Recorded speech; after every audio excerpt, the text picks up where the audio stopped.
is Talib. My government name is Christopher Renty.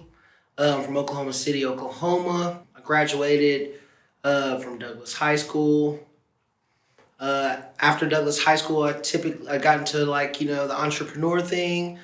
I owned a couple of clubs. I was really living a life that I didn't expect outside of high school. I'm not gonna start there, but start as a kid.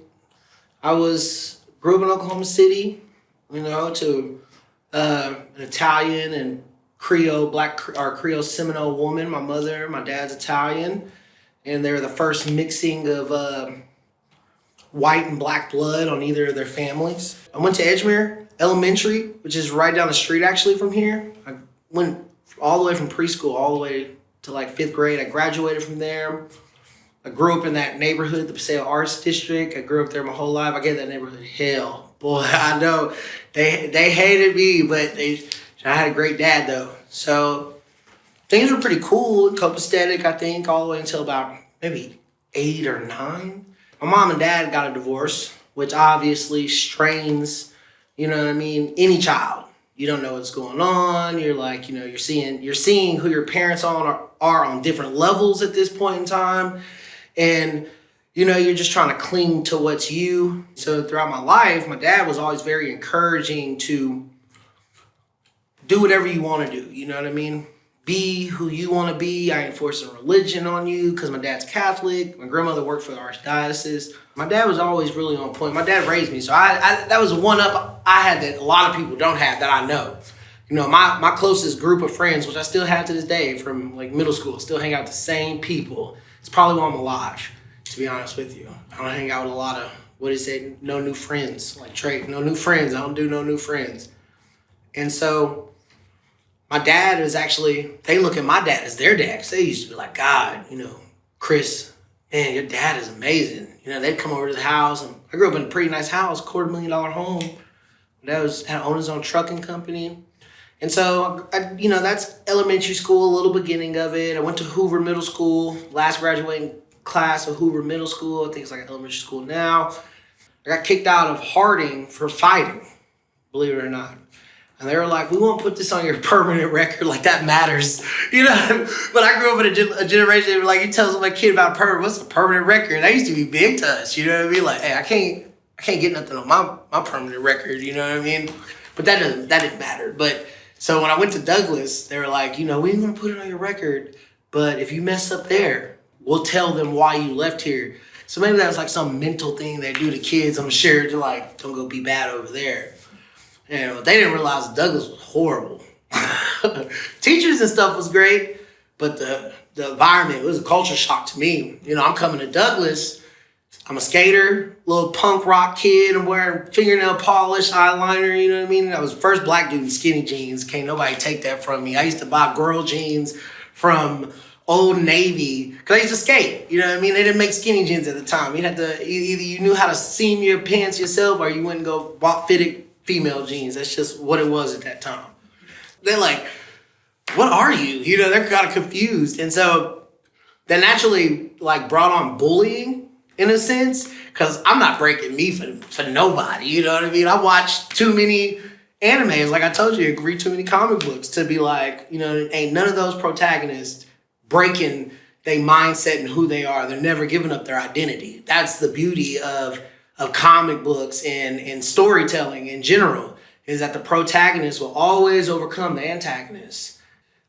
It sounds all storybook like that, right? But the reality is a father that's never at home raising you by himself because he's making $70,000 a week hauling asphalt. He's never at home. You know what I mean? So my grandmother's raising me. My mom's on drugs. You know what I mean? She's doing prostituting, doing whatever she's doing. She didn't, I definitely felt abandoned by my mother. I needed my mom. And I had to work through that though. There was no help there. It's all Allah. It was all Allah that guided me. And I didn't even believe in God at this time. I kind of evolved about 16, 17, because of the influence from Douglas. You know what I mean? Now the girls don't like skater punk kids. You know, they like who got the slap. You know what I mean? Who got a blicky or whatever the kids call it nowadays. Who got a gun? Who's got the biggest dope sack? You know what I mean? I'm in the last generation of drug dealers. Real drug dealers, like from the 80s, like, you know what I mean? 6'4", pull up kilos, like fully automatic weapons at the apartment complex. You know what I mean? And you can't even walk in that breezeway. Not because you dive. You're not allowed to go in that breezeway. Them niggas will kill you because they got all 4.4s sold up. And so it's like, you know, those influences carried on at 15, 16. And obviously I got into selling drugs. I got into selling drugs and being a little like thug. I started engaging in like what would be called human trafficking now, but prostitution. Starts, you know, getting girls and having them, you know, sell their body. Doing those things, and then about 2021, like I said, about 16, 17, I bought a club because I robbed some guy, got into robbery. I was doing a lot of stuff like that. Ended up getting a large sum of money, and I bought into a club, and I had one of the biggest hood clubs in Oklahoma City. I was a partner with that. And at a young age, that developed my mindset, so now I'm in the entertainment business. Plus, I'm doing all these things too. You know what I mean? Things are going good. I'm not getting in trouble for my crime. I'm sure there's some detective looking for me. I've been with this girl since I was about 14, 15, some other of my kids. And about 21, we have a kid. And so then my mindset kind of changes. And then I start becoming more conscious of being a man. 'Cause I got a son now. This is amazing. You know what I mean? This is the greatest thing ever. I'm probably going to cry talking about my kids because she keeps them from me. But oh my God, I love my kids. God, my boys are amazing. I ask Allah, I pray, thank Allah every day for giving me such great, amazing kids. Because they've been affected by me being away from them for that half a decade too. You know what I mean? But they still love daddy, boy. They love daddy no matter what. They're some great kids, man. And so had these kids with her, got these clubs, I'm doing all this little gang stuff, beating up people, fighting professionally by this time. It was just like, you know, I'm on the east side, Oklahoma City. And long story short, I have another kid, you know, my baby mama, always arguing back and forth about money. I'm trying to stop living this way and get a job. She wants to keep living this way and, you know, party all day long, all week long. And I'm like, this is my kid's home. You know, these things and I didn't have the skills. I didn't have the skills to even know how to handle it. No one prepared me for this. No one prepared me for this. And that's probably because, you know, I was making more money than my teachers. I was making more money than you couldn't tell me shit. Like, you know what I mean? So it was like, that developed a mindset, and me and her just got a lot of domestics back and forth. Like, sometimes I'd hit her. You know what I mean? I'm not saying that's okay, but I just was a kid. I just didn't know any better. Does that make sense? My dad, I come from a line of pimps and whores and Jezebel. I come from a long line of Jezebels. You know what I mean? So this is like a concept that I have. And, you know, by the grace of Islam, actually, you know, I've been Muslim for 10 years. And at 21, I found God through Islam. And my life changed at that point. I was like, I can't treat you like this no more. The Quran tells me to treat the women that you give me and the mother of my child good. I should treat you the way I treat my mother. So, you know what I mean? I get a little emotional because God saved me. It's a blessing that he saved me. And I wasn't in the penitentiary when I found Islam. I found it right here in Oklahoma City and just seeking that. I was in the county jail and I just sought God. And brother gave me a Quran. I read his Quran. And at the end of this Quran, I had like an out-of-body experience. The next morning, you know what I mean? I'm going to make the commitment to be Muslim. And so, and I've been practicing as much as I can. I'm still getting stuff. And so, me and my baby mama stopped messing with each other at this point. My baby mama runs off with my kids. I get into these problems and images. I go to the penitentiary, right? And I got revocated. So I was out, and then there was like, oh, you didn't take thinking for a change or do community service? We're going to send you to the penitentiary for 5 years of your life. Instead of just putting me in a place to actually do the thinking for the change in the community service and go home back to my kids. So,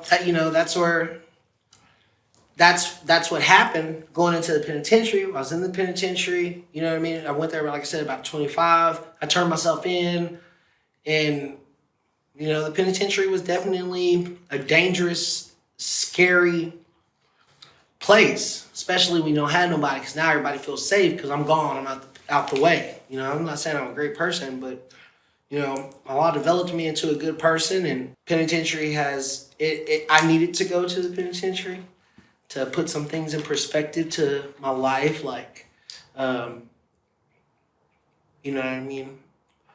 I needed to go to the penitentiary to get that away. Maybe for not as long, but that's Allah. I ain't denying the color of Allah. I ain't denying his creed, you know what I mean? But, there could have been things that avoided me that the state could have done on behalf of me as a citizen of the United States to protect my rights a little bit more, to actually send me to the penitentiary and give me help, instead of me going through what I went through in the penitentiary, starving, not able to talk, having to figure out I'm 25 and I'm in a penitentiary in a cell, and I'm like, how do I become a better person in here?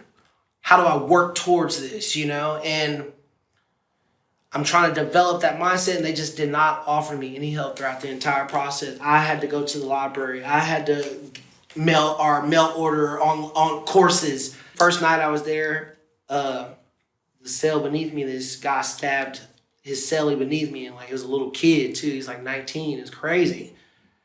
And that kind of led my whole understanding. I was at Cushing, so I was at a max. There's no reason I shouldn't have been at a max with people with triple life sentences.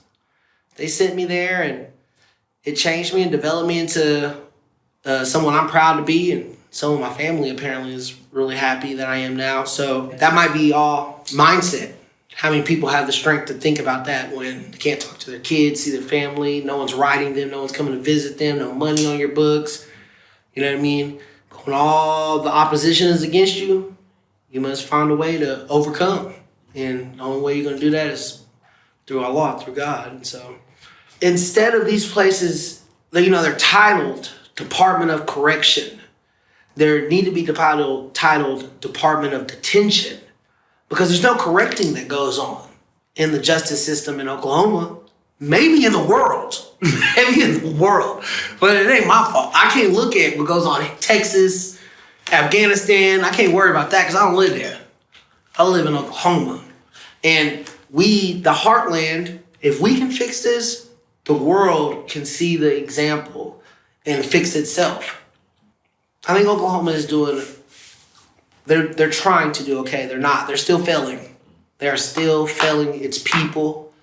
The state of Oklahoma is failing its communities because, everything is failing.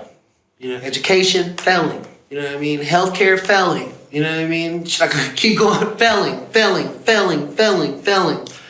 There's no reason a person should go to jail because one person says something happened. You didn't even investigate this. Now you're tying up space in a condemned building. Where people are catching gangrene and bed bugs and people are dying. People go insane and die, acclaimed to being insane. This is the county jail. Oh my God. I learned how to make knives in the county jail. I didn't learn how to make a knife in the penitentiary. I already knew before I got to the county jail. It's dangerous. Obviously, you spend half a decade anywhere, that is going to affect you. But under a state of control, it destroys your mindset. I've seen common sense people lose their mind because they just broke them. Oh my God, it's scary. But yeah, this is affecting me traumatically. Getting out, I can't be around people. I'm always watching over my back. People are like, why are you tripping? I'm like, hey man, I'm used to when a person talks like that someone's going to get stabbed or die. So penitentiary is a very respectful place. So to come out to a disrespectful atmosphere to everything that you are, you know what I mean? I don't like to refer to myself as institutionalized, but the institutionalization is dangerous, man. It hindered me for the first year of being out. I don't know how I made it to that, only by God. It affects you traumatically. And then about second year, been out about 2 years, 2.5 years by grace of Allah. So I beat the statistic of a black male getting out of the penitentiary, going back within the first 6 to 12 months. I beat that statistic. I'm very proud of that. I'll continue to beat it because I won't be going back. And, but that takes determination. But that traumatization has kept me out. You know what I mean? It's like, I can't go back there. I go back there, I'm gonna lose my mind. I'm gonna lose my mind. I can't go back there. You know what I mean? Oh my God, yeah, I can't go. It sucks. It sucks. It's not even like it sucked for me just to can't be who you are. Can't be who you are because it's a jungle. You know what I mean?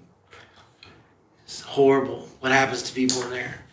You know what I mean? I ain't scared of shit, but they gonna have to kill me before I go back to the penitentiary. They gonna have to kill me. Promise you that. So either I'm gonna walk straight and narrow, or I'm gonna be a disappointment to my family. And I think the straight and narrow path, the itina sorota mustaqim, guide me to the straight ways is what I pray for 5 times a day. So why shouldn't I keep on that straight path? It's working out so far, but it sucks. I'm still affected. But I'll never get over it. I'll never get over that mindset. It is sad, I'll never be that person I was before again. And that's what it takes from me. I won't never be that person again, unfortunately. That little boy died. And it sucks. I don't have no imagination anymore. It's just cold. Cold all the time. Just all the time. Pain. Is just horrible. I try to shake it. The mindset, but it's not going away. It's not going away. It sucks. So we're about to go to Douglas High School. And Douglas is a very important place to me because it taught me a sense of community and commitment. A lot of people say Douglas is a bad place, but the teachers there were amazing. Teachers there always believed in you. And, they always told you, like, man, you don't be this type of kid. You're not. So they're like, don't let them break you. So Douglas was very important to me. And it's a place that I changed. I'm proud to be a Douglas alumni. I graduated from Douglas High School. I'm proud to, work at Masjid Mukmin on the east side. These are giving back to the Black community and the urban community on the east side of Oklahoma City is very important to me because they've given me so much. It's important to show the people who support you, to show them that love back.